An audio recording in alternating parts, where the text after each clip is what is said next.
ம். தேவனுடைய நாமம் மகிமைப்படுவதாக.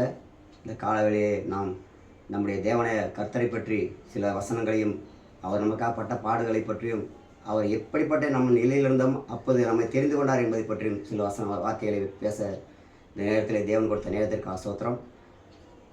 நாம் எப்படிப்பட்ட நிலையில் இருந்தோம், விவாகம் செய்து மனம் நொந்த சிறியை போல இருந்தபோதும், இளம்பிராயத்தில் கைவிடப்பட்ட சிறியை போலவும் இருந்தோம்.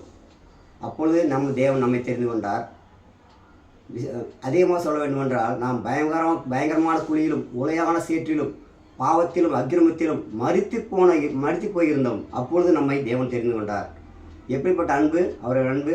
நாம் பாவிகளாக இருக்கையில் நம்மை தெரிந்து கொண்டார். நாம் எதற்காக அவர் நம்மை தெரிந்து கொண்டார்? அவர் நம்முடைய பிள்ளைகள். அதனால் நம்மை மீட்டுக்கொள்ள வேண்டும் என்ற வாஞ்சி இருக்கிறது. அதற்காக தான் நம்ம தெரிந்து கொண்டார். அதற்காக நம்முடைய ஆண்டவர் பரலோகத்திலிருந்து தம்முடைய ஒரே பேரான குமாரனை பூமிக்கு அனுப்பினார்.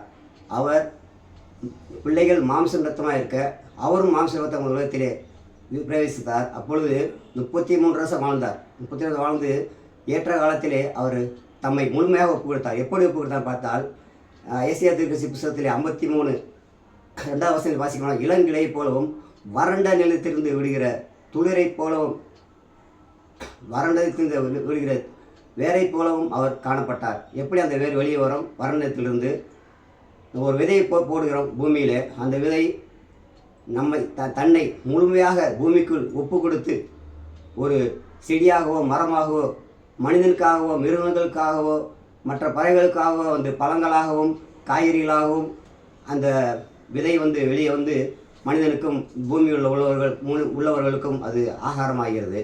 அதே மாதிரி தேவனும் நம்மை மீட்டுக்கொள்வதற்காக பூமியிலே விதைக்கப்பட்ட விதையாக அவர் வெளியே வரும்பொழுது அந்த வேரானது எப்படி வரும்?